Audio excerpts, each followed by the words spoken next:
esta formación hemos empezado todo al revés.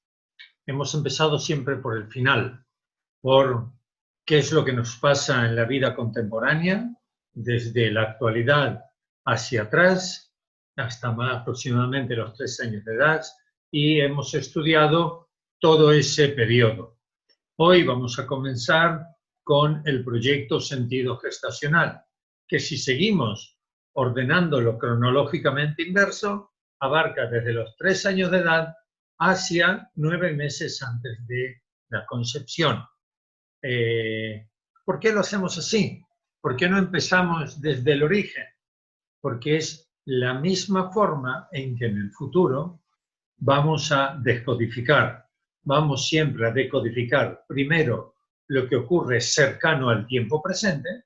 Hoy me duele el hombro, ¿qué me ocurrió ayer o antes de ayer o lo más cercano en el tiempo en relación con el conflicto asociado al hombro?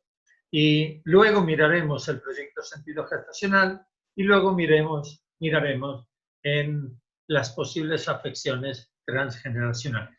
Y en ese mismo orden vamos aprendiendo. Bien, el proyecto Sentido Gestacional comienza en eso, en un proyecto. Es el proyecto que tienen dos seres, un varón y una hembra, para traer una nueva vida. Y ese proyecto normalmente no comienza en el momento de la fecundación, sino que comienza varios meses antes. El proyecto Sentido Gestacional fue desarrollado, luego ampliado, pero desarrollado inicialmente por Marc Frechet. Marc Frechet fue un psicoterapeuta francés que nació en la cárcel y comenzó a evaluar su vida en función de su origen. Y su origen fue en un entorno muy particular y completamente inhabitual. Y vio las asociaciones que habían entre esas primeras experiencias de vida y las consecuentes experiencias contemporáneas. Bien, pues lo que ocurre antes de la concepción puede condicionar al óvulo y al espermatozoide, que luego se constituirán en cigoto, en embrión y en feto. Más adelante, una vez nacido, en neonato, nuevo nacido o bebé. Pues, ¿de qué manera puede afectar? No os voy a explicar por qué mecanismo afecta, dado que eso son elucubraciones, porque no está para nada demostrado de qué manera antes de la concepción se puede ver afectado el óvulo materno, por ejemplo, y consecuentemente condicionar la vida del futuro humano. No hay ninguna demostración cuál es esa conexión. No obstante, os invito a seguir participando en esta investigación, ya que todos nosotros aportamos nuestra particular experiencia, ya sea la personal o la como terapeutas, observando, analizando en estos periodos qué es lo que ocurre. Os pido, por favor, que os imaginéis a una mujer que quiere ser madre y no puede, no consigue concebir. A una mujer que tiene relaciones con su pareja, amorosas, consentidas, voluntarias, tiene relaciones con esta pareja y no se queda embarazada. Entonces acude al médico, el médico la revisa, no encuentra aparentemente nada, le manda un tratamiento vitamínico, más adelante sigue sin quedarse embarazada, un tratamiento hormonal, sigue sin quedarse embarazada, empieza a analizar al varón. Desde el principio analizaron al varón, pero normalmente con el varón, si no encuentran nada, no hay ningún tratamiento. Y así durante 3 años. Estoy hablando de un caso real. A los 3 años, ambos se cansan de toda esta ingesta vitamínica hormonal, estrés, deseos frustrados y demás, y dicen, bueno, si Dios no quiere que seamos padres, pues no lo seremos. Es un caso real. Total que dejan de hacer ningún tratamiento, siguen su vida normal y entonces se queda embarazada. Cuando elimina todo el estrés, toda la ambición, todo el deseo, toda la angustia, entonces concibe un niño. En el caso de esta mujer, yo he compartido su vida porque trabajábamos juntos durante todo ese periodo y luego posterior, su hijo, sobreprotegido, exageradamente sobreprotegido, vamos, que lo llevaba ya con 2, 3 años al parque infantil y para que el niño se tire del tobogán, ella le sujetaba de la mano y lo acompañaba. No le vaya a pasar nada. Era tanta la ansiedad, tanta el sufrimiento que padeció para quedarse embarazado, que ahora no lo quería soltar. No lo vaya a perder. Por no hablar de acciones, por no hablar de los miedos que le transmite a esa criatura viviendo en esas condiciones. Pues es una manera en la que afecta esa preconcepción a ese futuro ser concebido. Doy un ejemplo. Tomemos, por ejemplo, otra mujer que no tiene idea, que no tiene proyecto de ser madre y tiene un accidente coital, es decir, durante una relación esporádica hay un fallo en los mecanismos anticonceptivos y se queda embarazada. Esa mujer, da igual la edad, cuanto más joven, más acuciado, esa mujer durante el tiempo previo a la concepción no estaba deseando tener un hijo, no concebía la posibilidad de ser madre. Vuelvo a decir, cuanto más joven la mujer está en la concepción, aún más es esta situación. Y ese futuro bebé, en cierta medida, desde el momento en que su vida comienza a existir, fecundación del óvulo, no es deseado.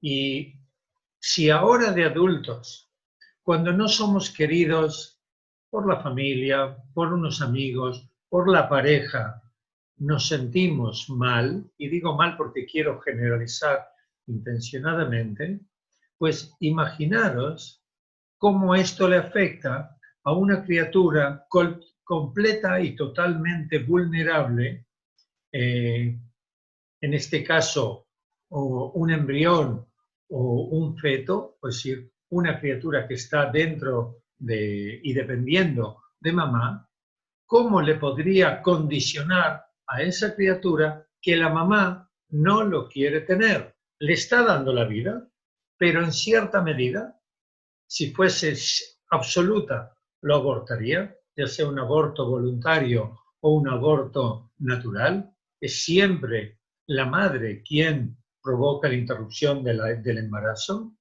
Es decir, es el cerebro, el inconsciente de la madre, el que genera las condiciones para que esa gestación no prospere. Pues, en cierta medida, no lo quiere, es rechazado. ¿De qué manera eso le puede afectar en el futuro? Pues, por ejemplo, con una sensibilidad especial ante el rechazo. Por citar un ejemplo, pero hay muchos más. Ahora los abordaremos de manera ordenada. Quiero compartir pantalla para explicar esto de otra manera. Bien, como ya dije, aquí pone 6 meses, pero son 9. El proyecto Sentido Gestacional abarca la preconcepción, la concepción, la gestación, el parto, la lactancia, el estadio oral, que ya lo hemos abordado, el estadio anal, vuelvo hacia atrás o no me deja, es decir, la lactancia, el estadio oral y el estadio anal abarcan desde los 0 hasta aproximadamente los 3 años de edad. Vuelvo a recalcar que estamos hablando de psicosomática dentro de ciencias biológicas, ciencias no exactas. No hablamos de matemática o de química, donde siempre mezclando dos componentes obtenemos el mismo resultado. En este caso, no siempre es exacto, es una estimada, una observación, una manera de pensar. Pues hay distintas opciones de concepción humana. En líneas globales pueden ser deseadas o no deseadas. Dentro de las deseadas, buscada accidental o artificial. Buscada es dos seres que se gustan, se quieren, se aman, la medida en lo que sea, están juntos y deciden, eligen tener hijos, tener un hijo. Accidental pueden ser dos seres que tienen algún tipo de relación como los anteriores, pero no están buscando un hijo y accidentalmente se genera la concepción. Y artificial, quieren tener hijos, pero no lo consiguen y entonces recurren a mecanismos médicos, fecundación in vitro, inseminación artificial, ovodonación, espermadonación y distintas variantes que ahí existen. Dentro de la no deseada puede haber dos, accidental y forzada. La accidental simplemente no quiere la madre y el padre concebir y hay una concepción. Se rompe el preservativo, hay una relación con la intención de la marcha atrás y no se realiza adecuadamente, se olvida de tomar la píldora anticonceptiva, no funciona el DIU, el mecanismo intrauterino anticonceptivo, etc. Y la forzada, evidentemente, que es mediante la violación. En estos casos, entre la deseada y la no deseada, en ambos, pero diferente, se genera una variedad de estados emocionales. Evidentemente que la deseada y buscada es la que genera estados emocionales más acercantes, es decir, siempre yo divido las emociones en emociones que acercan y emociones que alejan. Estado emocional de una fecundación buscada y deseada es una fecundación en un estado de alegría, de felicidad, de celebración. Por el otro extremo, justo en el extremo inferior, una fecundación no deseada y forzada, una fecundación de rechazo, con la emoción que significa ese rechazo. Esos estados emocionales son un componente de neurotransmisores y hormonas en la madre. Siempre, en todos los seres humanos, nuestro estado emocional es una mezcla, un cóctel de neurotransmisores y hormonas. Las hormonas fluyen por el torrente sanguíneo, los neurotransmisores por el sistema neurológico. Conectan, como dice la palabra, las neuronas, neurotransmisores. Lo que sí hay que decir es que cualquier actividad neurológica, es decir, un pensamiento, una emoción consecuente de neurotransmisores, una situación de deseo, de carencia, genera un cambio orgánico. Prepara al organismo para ese tipo de emoción. Ya lo hemos hablado con el miedo, ya lo hemos hablado con el orgullo, con la vergüenza. Lo mismo ocurre con toda la gama de nuestro sistema emocional. Y ese cambio que ocurre en el organismo fluye mayoritariamente por el torrente sanguíneo. Y esto deriva y afecta al ser que tenemos ahí dentro de esa barriguita hermosa. Cuando la madre, por citar un ejemplo, es solo un ejemplo, no siempre es así. Cuando la madre tiene estrés, la primera reacción, como ya conocemos, es la de luchar, bloquear o huir. El orden lo determina el factor del estrés. Y entonces se activa el eje hipotálamo pituitaria adrenal que está en el cerebro y ese eje activa a través del hipotálamo un neurotransmisor que se llama CRH. El CRH fluye en la cabeza, en el cerebro, del hipotálamo a la hipófisis, que es una glándula. La glándula hipófisis que está en el cerebro, que está aquí cerquita, una al lado de la otra, secreta ACTH, que es una hormona. Esa hormona circula por el torrente sanguíneo y activa las glándulas suprarrenales que están encima de los riñones, que a su vez secreta cortisol.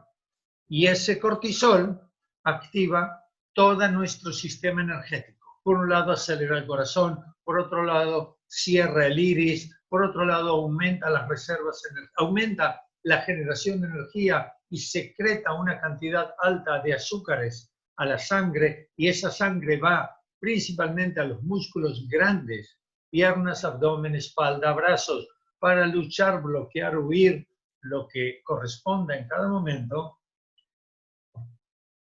Y por contra inhibe la generación de insulina para que todo el azúcar y toda la energía que podamos estar asimilando, digiriendo, vaya directamente a la sangre. Necesitamos energía para superar el estrés, para luchar, bloquear o huir. Bien, a esta madre que tenemos en pantalla, que tiene una cara de estar estresada, no la está persiguiendo ningún tigre, ningún perro o ningún energúmeno que quiera agredirla.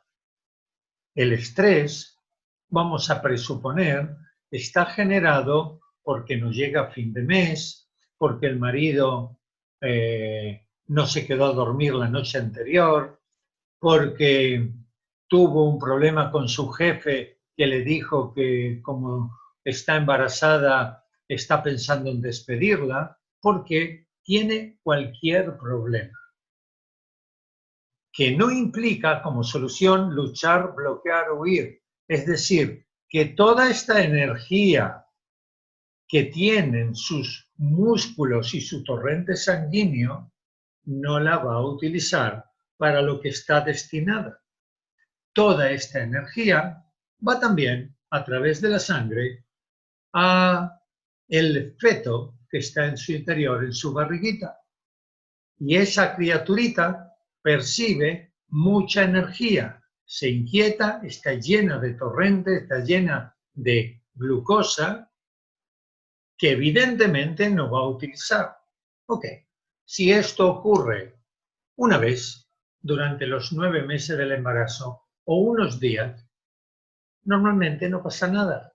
Tanto la madre como la criaturita lo asimilan. No obstante, si eso se mantiene a lo largo del tiempo, pues normalmente no ocurre, no lo puede asimilar y genera en el futuro a una persona que puede reaccionar de manera impulsiva ante el estrés. Para complementar, cuando ocurre esto, se activan diferentes partes del cuerpo, no solamente este eje que es el que desencadena, sino que el sistema simpático suprarrenal activa cortisol, activa la médula adrenal, secreta adrenalina, esto no importa, noradrenalina, y estamos en estado de alerta, vasoconstricción, hiperglucemia, hiperventilación, aumento del gasto cardíaco. Evidentemente que todo esto, las vías metabólicas superenergetizadas y todo este estado de alerta, hiperglucemia, hiperventilación y demás, El feto no lo necesita para desarrollarse, para crecer. No lo necesita para nada. Es más, ni lo ha pedido. Pues, si no lo necesita, le sobra. Si le sobra, puede ser perjudicial. Hay estudios, vamos a seguir, sí, hay estudios, ahora más adelante, creí que venía ahora la diapositiva, os la voy a poner, de diferentes investigadores que indican que todo este conglomerado de nerviosismo, de estado emocional alterado en la madre, puede generar problemas en distintos órganos, problemas renales, problemas de diabetes, problemas cardíacos, y hay estudios que lo justifican estadísticamente. Ya sabéis cómo funciona la medicina, que analizan a mucha cantidad de personas en determinada cantidad de tiempo y así sacan estadísticas y ven cómo eso le afecta. No son pruebas concluyentes, pero son estudios, análisis que indican que sí que hay una vinculación. Esos cambios fisiológicos en el feto pueden generar un impacto emocional fetal. ¿Qué es un impacto emocional fetal? Pues lo mismo que nos ocurre a nosotros. Si en nosotros, adultos, mayores, seres ya contemporáneos, un impacto emocional puede desencadenar una enfermedad, pues ¿por qué no en un feto? Cuando una persona en el nivel 2, hay una alumna que sufre de, se me fue la enfermedad, lo que tienes tú, una de las asistentes, Rochelle, esto que pierde conocimiento y se cae, ¿cómo se llama? Bueno, os lo diré. Desde nacimiento tiene esta enfermedad. Se me ha ido la palabra de la boca. ¿De dónde viene? Pues puede venir del impacto emocional fetal. También puede venir de su transgeneracional. Eso es un tema aparte. Pero cuando un bebé nace con una enfermedad, epilepsia, gracias, exacto. Cuando nace con una enfermedad, una de las posibilidades es que venga del proyecto sentido gestacional. ¿Por qué estoy hablando ahora de las distintas formas de concebir y los distintos estados emocionales? Porque de la misma manera que si un bebé estando ya en la barriga, estamos hablando durante la gestación, que dentro de poquito hablaremos de ello, sí que durante la gestación está bastante claro que el impacto emocional puede traer consecuencias, de la misma manera el impacto emocional en la madre puede traer consecuencias como un tipo de memoria epigenética en el óvulo y condicionar la futura vida de esa criatura.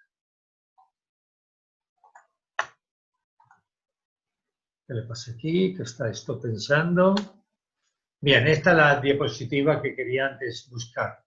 Surani, que es un investigador, un médico investigador en el 2001, investigó la impresión genómica, es decir, cómo el genoma humano se ve afectado por el contenido de cada uno de los progenitores.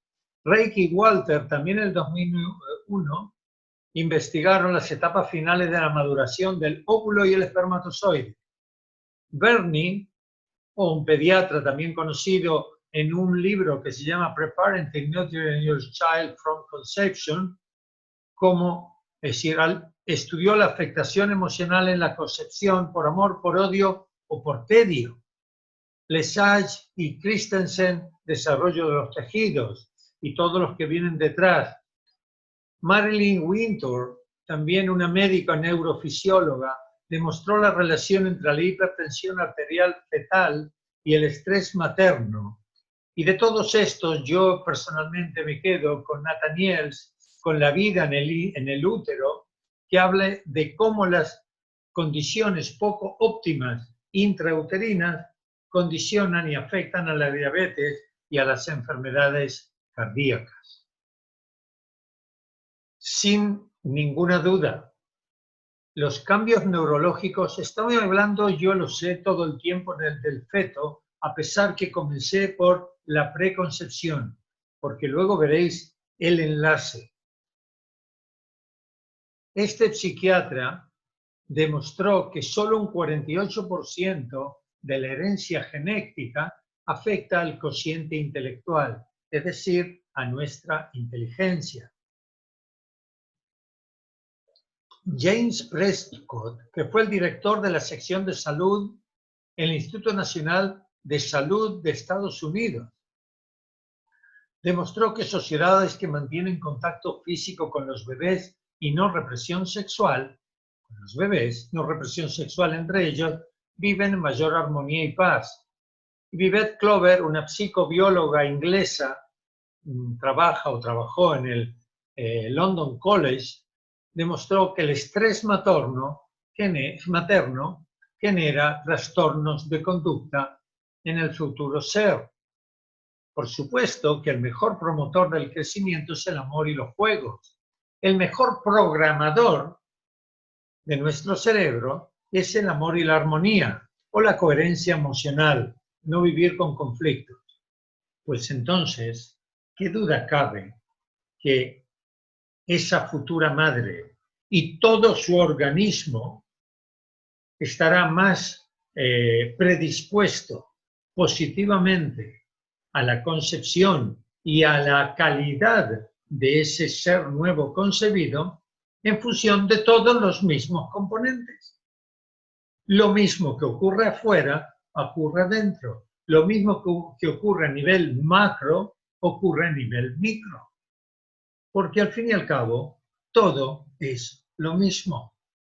Es lo mismo lo que le pasa a una mujer. Y estoy hablando todo el tiempo de la mujer, pero con el hombre toca lo mismo. Es decir, es igual de importante lo que le ocurre a la mujer antes de la concepción, como durante la concepción, como durante la gestación, porque es el mismo ser.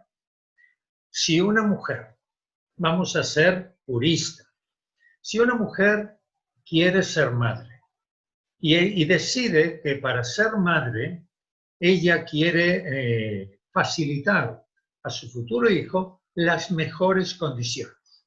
Entonces, vamos a suponer, un año antes empieza a hacer un trabajo de crecimiento personal para liberarse de los miedos, de los bloqueos, de las creencias limitantes, de los factores que le hacen ser en cierta medida menos feliz, menos coherente y menos consciente de la vida.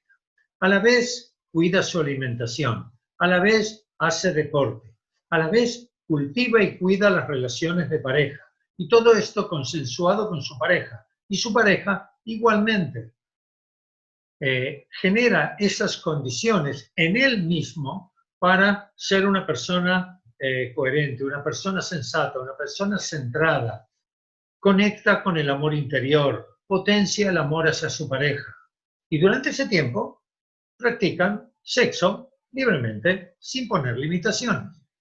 Y vamos a suponer, siempre en esta teoría programadora, que el niño viene después de 1 o 2 años de este plan. Opción A. Opción B. Hay una mujer que sale con amigos, se divierte, se emborracha cada fin de semana, no le presta atención a la comida, al ejercicio, a su cuerpo, simplemente vive, existe, es medianamente feliz, algunos días se la pasa bien, otros días está mal, tiene algunos conflictos, algunos complejos, algunos malestares, no se lleva bien con su madre, se está peleando continuamente, su padre la castiga continuamente y le exige que haga una vida recta, que estudie, ella no estudia. Estoy hablando de una mujer, lo mismo es para el hombre. Y un día, fruto de una borrachera y de un atracón de drogas, se queda embarazada. Si pudieses elegir, ¿qué madre seríais? Si pudieses elegir madre, ¿cuál madre elegiríais? Evidentemente que la primera, ¿verdad? Bien, pues así es como le afecta al futuro embrión los meses anteriores a la concepción. Y en el caso del varón, 3/4 de lo mismo. Yo personalmente, cambio de tema, pero es la misma lógica a aplicar. Yo personalmente no como carne industrial. No como carne de pollo de supermercado, de vaca, de cerdo de supermercado, porque considero que energéticamente esa carne no es la mejor. Me gusta comer carne, creo que estoy preparado para comer carne, de lo contrario mi cuerpo le rechazaría, pero como carne de casa o carne de granja cuando tengo ocasión. Trato de buscar ese tipo de alimento. Mi manera de explicarlo es que si comiese carne humana, comería carne de una persona amorosa y no de una persona iracunda. Prefiero la carne de esa persona amorosa y feliz que la carne de esa otra persona que está amargado, triste y huraño. Pues lo mismo ocurre con el varón y su espermatozoide. La misma energía le afecta. Cuando el bebé está en el útero materno, está conectado con la madre a través del sistema sanguíneo. El cordón umbilical conecta ambos sistemas sanguíneos, aunque el del bebé, del futuro bebé, del feto, es autónomo, está condicionado por la presión sanguínea de la madre, los nutrientes que le da la madre y todo lo que acabamos de hablar. Bien, ese bebé está conectado con la madre y depende de la madre. Su vida existe gracias al organismo contenedor, en este caso, la madre que lo gesta. Aparte de estar conectado a través de la placenta, está conectado energéticamente a través de la madre. Qué duda cabe, y hay pruebas, que cuando la madre le canta al bebé, el bebé está tranquilo. Cuando la madre hace meditación, el bebé no interrumpe. Cuando la madre está nerviosa, el bebé se mueve y está inquieto. Yo digo bebé porque es más fácil decir bebé que feto y suena más bonito. El feto está relajado y tranquilo en estados de meditación y está inquieto y molesto en estados de ansiedad. Y no es solamente por la conexión sanguínea y neurofisiológica, porque viene el padre y el padre le canta o le toca la guitarra y ese ser que está en la barriga también está relajado. Dicen que percibe a través de las paredes uterinas y abdominales de la vibración de la música. Y yo estoy de acuerdo. Y que percibe a través de esas paredes la vibración de la voz. Sin embargo, considero que lo que percibe es el estado emocional de ese padre, el estado de amor, el estado de alegría, el estado de acercamiento hacia ese ser. Es decir, que se siente aceptado, se siente querido, querido de la palabra querer, no de la emoción. Es decir, quiero que estés conmigo, quiero que nazcas, quiero protegerte. Y eso es lo que le da tranquilidad. ¿Cómo llega a la transmisión de esa emoción? Pues hay muchos mecanismos. En nivel 2 vamos a estudiar en integración emocional lo que se llama la transmigración de conciencia. La transmigración de conciencia es un mecanismo por el cual yo voluntariamente pongo mi conciencia en ti y percibo tus emociones. Y vais a aprender a sentir eso, a sentir las emociones del otro. Al principio de una manera limitada y más adelante de una manera ampliada. Y más adelante incluso a percibir sus pensamientos. Qué duda cabe que el feto dentro de la barriga es un ser 100% sensorial. A partir de cierta edad, por supuesto. No es igual cuando tiene 2 días de vida que cuando tiene 8 meses.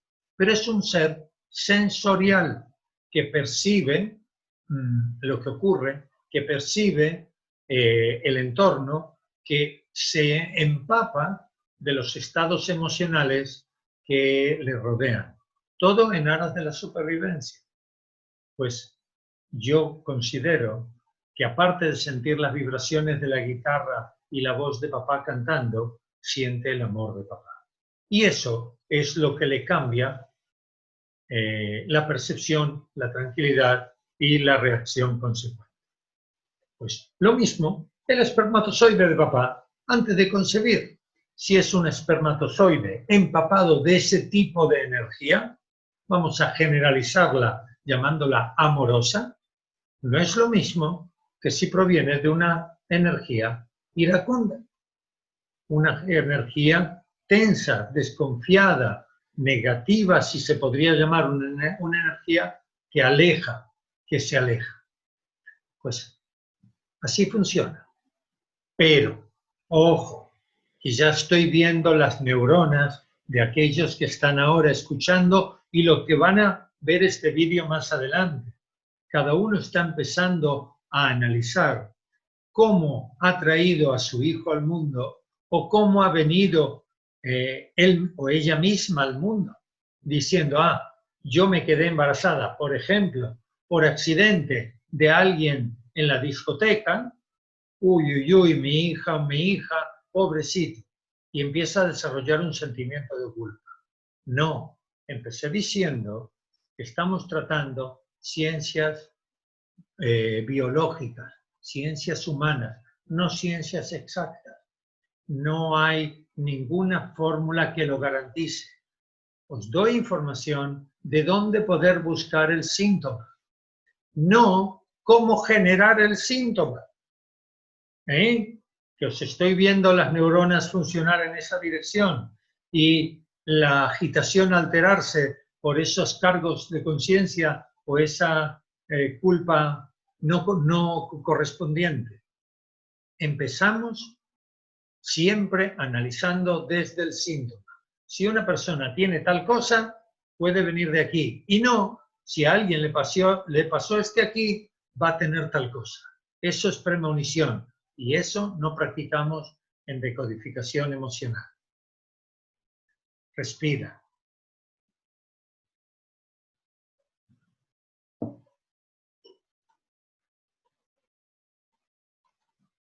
Bien, todo esto ya lo comenté. Los 9 meses anteriores a la concepción en los padres. Siempre, aquí hablo de los padres, pero siempre vamos a pensar uno y otro. Mamá y papá, en ese orden. ¿Por qué mayoritariamente hablo de la madre? Porque la madre está mucho más conectada con el embrión, cigoto y feto y bebé que el padre, aunque el padre también condiciona y afecta. Aquí vamos y analizamos los posibles dramas o traumas personales que ha vivido la madre o el padre en términos de agresión física. Lo primero, recordad el orden prioritario de la supervivencia: aire, líquido, alimento, sexo. Entonces nos quedamos con los 3 primeros: aire, líquido, alimento, para preservar el organismo, el cuerpo. Pues hubo una agresión en nuestro espacio vital, en nuestro futuro, líquidos futuro, en nuestro alimento, en nuestro sistema afectivo, en nuestro cuerpo. ¿Hubo algún trauma o drama de abandono? ¿Murió alguien en la familia? ¿Alguien cercano a mamá, cercano a papá? ¿Alguien abandonó? Es decir, caso de que la madre se sienta abandonada por el padre.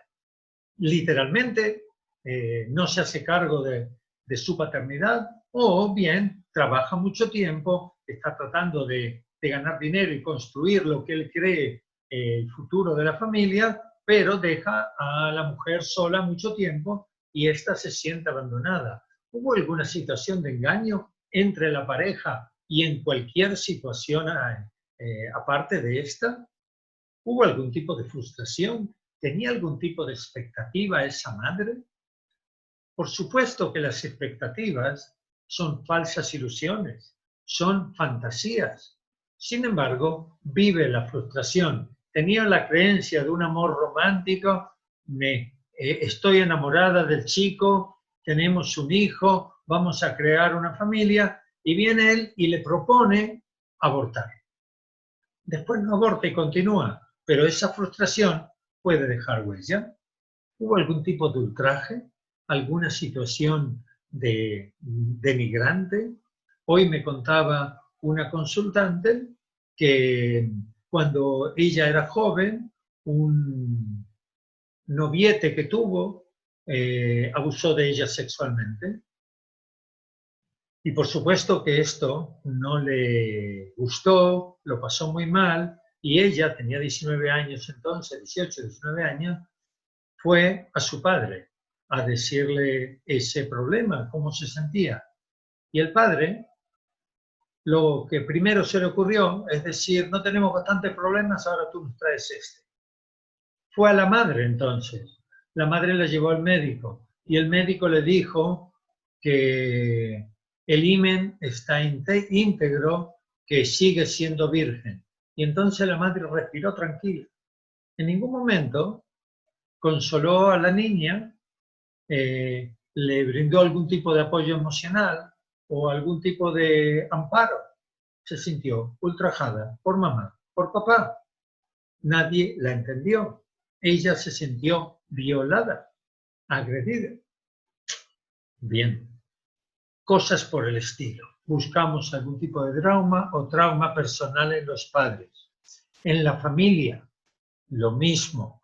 Puede a veces ocurrir que una pareja está esperando un bebé y el abuelo fallece, un tío, hermano del padre o hermano de la madre, tío hablo del futuro bebé, ocurre alguna situación de enfermedad, de abandono, de peligro, de pelea, y la madre o el padre viven esto de una manera dramática o traumática.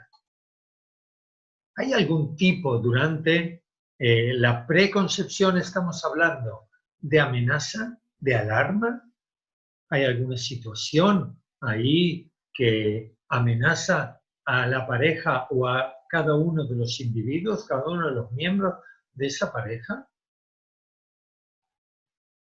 ¿Hay algún tipo de agresión, conflicto, enfermedad, deseo frustrado? Siempre hablamos de cosas en teoría malas, porque las buenas no condicionan negativamente la preconcepción. En la vida sexual de cada uno de los miembros de esa pareja, ¿hay algún tipo de bloqueo, de represión, de creencia? Y, por último, que debería de ser lo primero, ¿cuál es el deseo de concebir y el deseo del sexo? Es tan el grado. Bueno, en el momento de la concepción se genera en la trompa de Falopio. La trompa de Falopio es el conducto que va desde el ovario al útero. La mujer tiene 2 ovarios, dentro de un momento voy a mostrar, creo que viene en la próxima vez. No está aquí. Ok, un momento. Voy a buscar a ver dónde está. No está aquí, estará más adelante.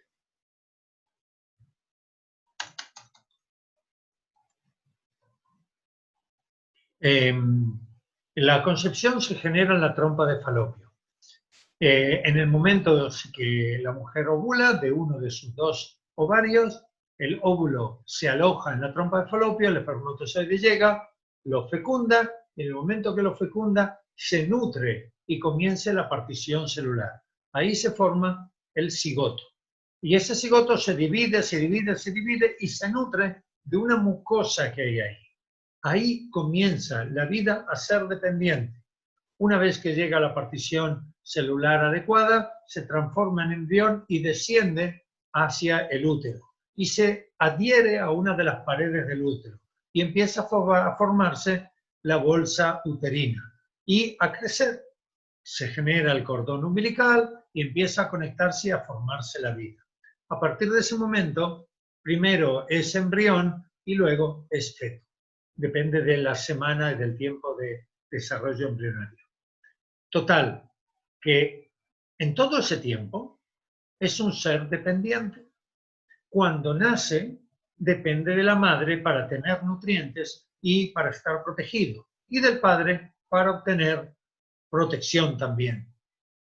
Esa dependencia, desde el origen, condiciona al ser humano prácticamente a lo largo de toda la vida. Y aunque luego ya es un adulto, como puedo serlo yo, y ya no necesito del seno materno para alimentarme, ni del músculo paterno para protegerme del entorno, puedo seguir ser una persona que busca ayuda, que busca protección, que busca nutrición, que no es autónomo y dependiente. Porque se mantiene esa característica de sentirme vulnerable y buscar quién me solucione el problema. Evidentemente que es un programa antiguo que se quedó anclado, que en consulta muchas veces tengo que abordar y ayudar a la persona a soltar, a desapegarse de mamá, a desapegarse de papá y a hacer una vida autorresponsable y autodependiente. Pero eso es otro tema. Pero todo empieza aquí. Todo empieza en el comienzo de la vida. En la preconcepción, ¿ha habido algún tipo de conflicto de seguridad, de protección? ¿Hubo estrés emocional? ¿Qué proyecto de vida había? Es decir, la chica y el chico tenían la intención de crear una familia, están creando una familia aunque no hayan tenido la intención, o por consiguiente se genera una concepción y el chico se va o ella lo rechaza. Estoy todo el tiempo trayendo a la memoria casos reales. Una mujer concibe, se queda embarazada, tiene 17 años y esconde su embarazo 5 meses. No se lo dice a nadie, ni al chico, ni a la madre, ni al padre, ni a nadie. Y durante ese tiempo está evaluando. Lo quiero tener, no lo quiero tener. Lo quiero tener y vivir con este chico, lo quiero tener y criarlo por mi cuenta. Y al 5.º mes, cuando ya no lo podía esconder más, entonces elige criarlo como madre monoparental, no asumirlo. Y durante ese tiempo no permitir al padre biológico asumir la paternidad, porque ella consideraba que no valía. Durante ese tiempo se estuvo informando jurídicamente qué puede hacer. Y cuando llegó al chico y le dijo, oye, mira, que estoy embarazada de aquella vez, hace 5 meses, y él estaba todo nervioso, le hizo firmar un papel de renuncia a la paternidad redactado por un abogado. Y le prohibió acercarse a su hija y manifestar su paternidad. La niña hoy tiene 27 años. No conoce a su padre. Y viven en el mismo barrio. Probablemente lo conozca, pero no sabe que es su padre. Es la elección de la madre. Bien. ¿Hay un proyecto de vida? En este caso que acabo de contar, no. ¿Un proyecto familiar determinado? Bueno, sí hay un proyecto de vida monoparental, de tener un hijo individualmente. ¿Es lícito? ¿Es válido? Esta chica, a quien yo la conozco, es una chica hermosa, preciosa, y me alegro que haya nacido. La quiero mucho y ella me quiere a mí. No obstante, es una elección. Y es una elección de la madre. ¿Y con esto qué quiero decir? Cuando se quiere tener un hijo, la decisión, la elección y la última palabra la tiene siempre la mujer. Siempre. Y la mujer la debe de tener sin contar con el varón, con el varón a su lado. Por supuesto que necesita un espermatozoide para ser madre, pero a la hora de elegir, si cabe, satisfacer ese deseo de ser madre, tiene que hacerlo como si el varón luego no existiese, porque honestamente y objetivamente no puede contar con que el padre, con que el progenitor biológico se quede a su lado de por siempre. Solo puede contar con sí misma. No puede contar con que el padre proteja a la criatura, nutra a la criatura, defienda a la criatura, porque no hay garantías de ello. Si lo hace, es un plus, es un añadido. Si no lo hace, que lo tome en cuenta y lo acepte por anticipado. Yo no soy madre, yo no soy mujer, pero si yo fuese mujer, yo me diría, quiero ser madre y si lo hago sola, soy capaz. Y lo voy a hacer. Y si tengo ayuda, pues mejor. Y si el padre cumple su función, maravilloso. Si no, aquí estoy yo para cumplirlo. Y no hay ninguna frustración si no lo hace, ningún reclamo si el otro no cumple con su parte de la responsabilidad y ningún problema. Va a haber dificultad, cierto. Va a ser más difícil, cierto. Pero así es la vida. No olvidemos que la pulsión reproductora es eso, un impulso, es un deseo biológico. En algunas personas, condicionada por sus ideas y sus pensamientos. Sí, la mente afecta también a la biología. No obstante, el impulso y el deseo de copular es un deseo y un impulso biológico. Es un mecanismo de supervivencia, de continuidad de la vida. Y en el mundo animal, en la mayoría de las especies, la hembra cuida sola a las crías. Hay otras en que no. Hay otras en que el protagonismo del macho es variable, desde muy abundante a esporádico, media presencia. Y hay otras en que el macho desaparece después de copular. Aportó su semilla, dio muy buena. Ok. Y en tu preconcepción, bien, ya cuando terminamos de estudiar las capas embrionarias, empezasteis a escribir vuestro currículum vitae psicoemocional. En vuestro cuaderno ha habido en distintos momentos del curso preguntas donde ibas respondiendo tu historia. ¿Cómo fue esto? ¿Cómo fue lo otro? ¿Qué ocurrió aquí? Y ahora vamos a enriquecerlo con todo el proyecto Sentido Gestacional. Por supuesto que no tienes que responder ahora, durante la clase, sino que cuando terminemos tienes esta diapositiva, creo que es la número 56, acude a la diapositiva y responde, averigua, investiga. Si tu madre vive, pregúntale. Si tu padre vive, pregúntale lo mismo y por separado. Las respuestas no van a ser iguales. Si tus padres, alguno de ellos no está, acude a tías, acude a tíos, acude a otras personas que vivieron en aquella época.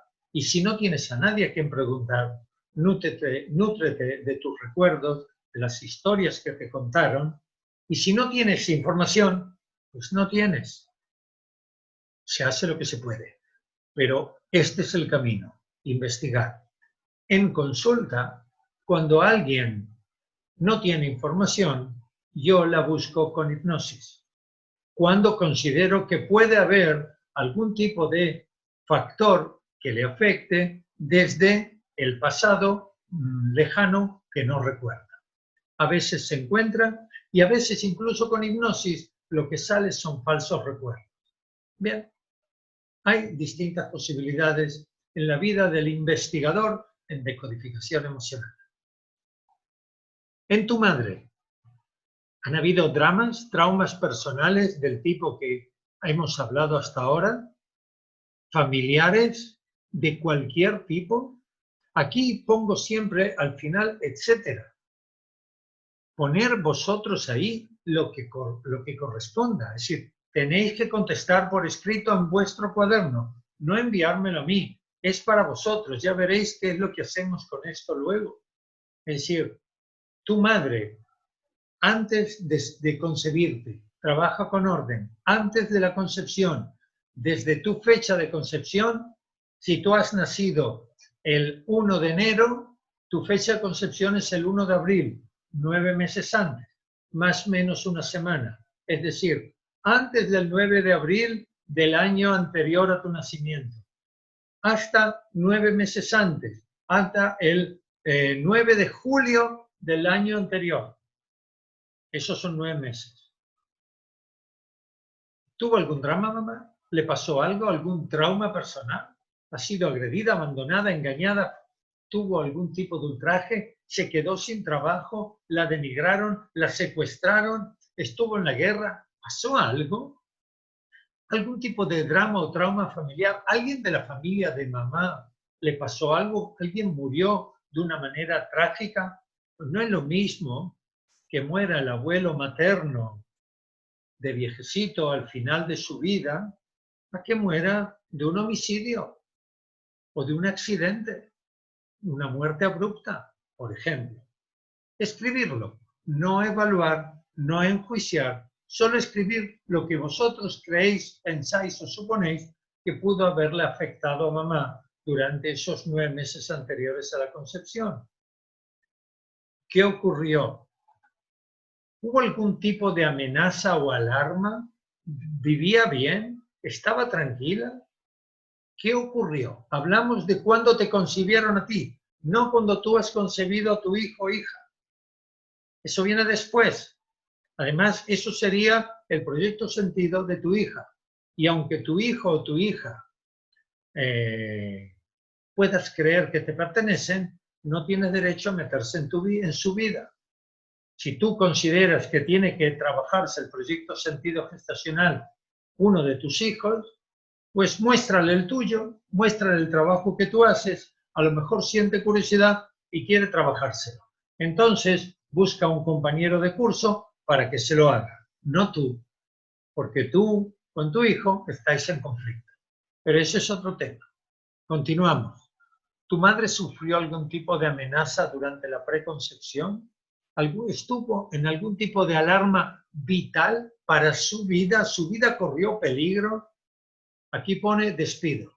Evidentemente, si yo estoy trabajando en un trabajo que me pagan un sueldo todos los meses y me despiden, mi primera preocupación es cómo voy a comer a partir de ahora. Amenaza vital, pequeñita. No es lo mismo que si el país vecino declara la guerra y yo vivo en la frontera.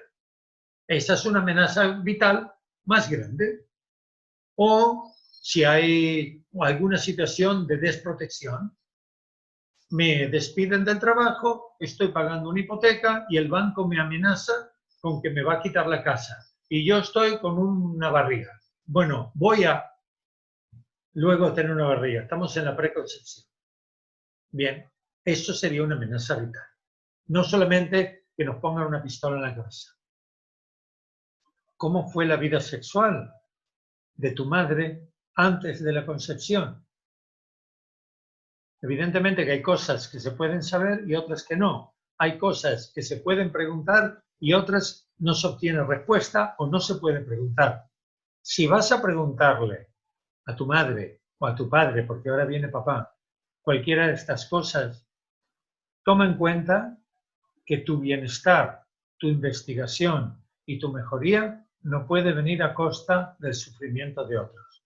Entonces, con mucho cuidado, muy poco a poco, y cuando notes alguna resistencia, algún freno a querer hablar de ello, no insistas. Sé compasivo o compasiva. Y por supuesto, deseo de concebir y sexo deseado. Yo le pregunté a mi madre, ya con casi 80 años, después de un ratito que estábamos hablando de temas sexuales, intencionadamente, con total alevosía, mamá, Y cuando te has quedado embarazada de mí, ¿te acuerdas? Claro que me acuerdo. Dice, ¿te acuerdas del momento en que te has quedado embarazada de mí? Sí, me acuerdo, hacía mucho frío. Yo he nacido en Argentina en el mes de abril y he sido concebido en el mes de julio. Julio es pleno invierno. Tengo ahí una confirmación que no es la imaginación de mi madre, de mi madre senil. Le digo, ¿y cómo fue?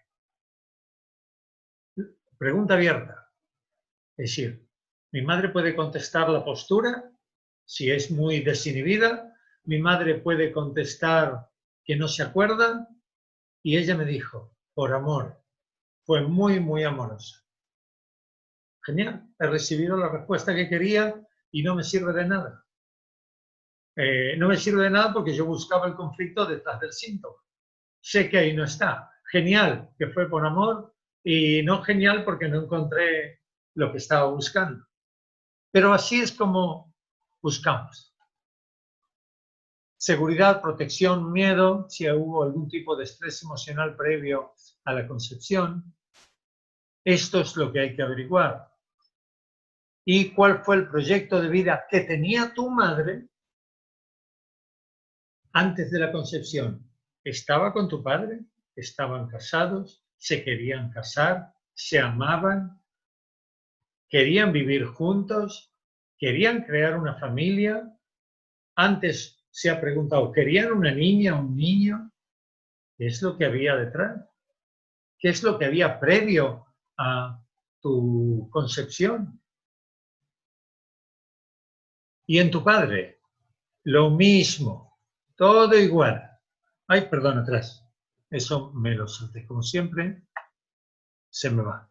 Bien, y en tu padre, 3/4 de lo mismo. ¿Qué había detrás en todas esas áreas en papá?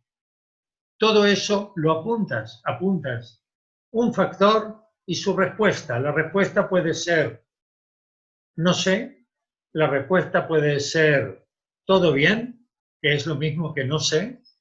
La respuesta puede ser un contenido, lo escribes y lo dejas ahí en tu cuaderno, en hoja aparte, sin nada más. Título, preconcepción y tu historial, tu currículum, vita personal, psicoemocional. ¿Ok? ¿Para qué sirve esto? Cuando empecemos a descodificar, ya hemos empezado, pero cuando vayamos a descodificar tu proyecto sentido gestacional, tirarás de tu información, de tu librería personal, de tus historias. Y eso te sirve para el resto de tu vida, para todos los síntomas que puedan aparecer el día de mañana, para todas las enfermedades, tienes ahí la fuente de tu existencia, de dónde vienes. Y vamos a ir enriqueciéndolo. Y a medida que corre el tiempo le vas a ir añadiendo cosas. Yo hice mi árbol genealógico aproximadamente hace 10 años. La semana pasada, no, hace un mes y medio, perdón, hace tiempo, murió un tío mío, un hermano de mi padre. Y en la familia se generó conexiones. No importa que tengo familia en Argentina, mi tío vivía en Israel, yo vivo en España, pero empezó a haber conexiones familiares. Y un primo de Argentina mandó una foto de la familia de 1933 con nombres de los miembros de la familia y algunos que faltaban. ¿Alguien conoce a todos estos? Sacó la foto, le puso un numerito al número 3, 5 y 6 y empezamos a hablar de temas familiares. Y he descubierto cosas de la familia, historias, con el consiguiente trabajo personal que he hecho a continuación. Se va enriqueciendo continuamente. Cada vez que yo hablo con mi madre, con mi padre, de alguna manera le pregunto, por cierto, antes me lo salté, cuando le pregunté a mamá cómo fue mi concepción, me dijo por amor. Y luego fui y le pregunté lo mismo a mi padre. Y mi padre me dice, no me acuerdo. Es real que no se acuerda, por supuesto, pero hay una razón por la cual no se acuerda. Y no es porque es 5 años mayor que mi madre. Es por cómo lo ha vivido él. Bien, así es como yo lo interpreto. Bien, así es como tenéis que trabajar. Así y más, porque yo por supuesto que no soy un ejemplo, sino solo una referencia de cómo puede ser, que podréis ampliar todo lo que queréis. Tuve a alguien que cuando le mandé a hablar con la madre, la emborrachó para que suelte prenda. Le llevó, aquí en España hay unos pasteles de licor, se llaman borrachos. Es como un pastelito, una factura, para los que son de Argentina, de una especie de masa con mucha miga que le echan miel y licor. Pues ella le echó más licor y le dio a la madre 2 o 3 para soltarle la lengua. Cada uno con sus estrategias. Todo es válido, siempre y cuando no haga daño a nadie, siempre y cuando sea con amor. Bien, pues vamos a dejarlo aquí. Si hay más preguntas, escribirlas y en la clase dentro de una semana trabajaremos sobre este tema. Muchas gracias y hasta luego.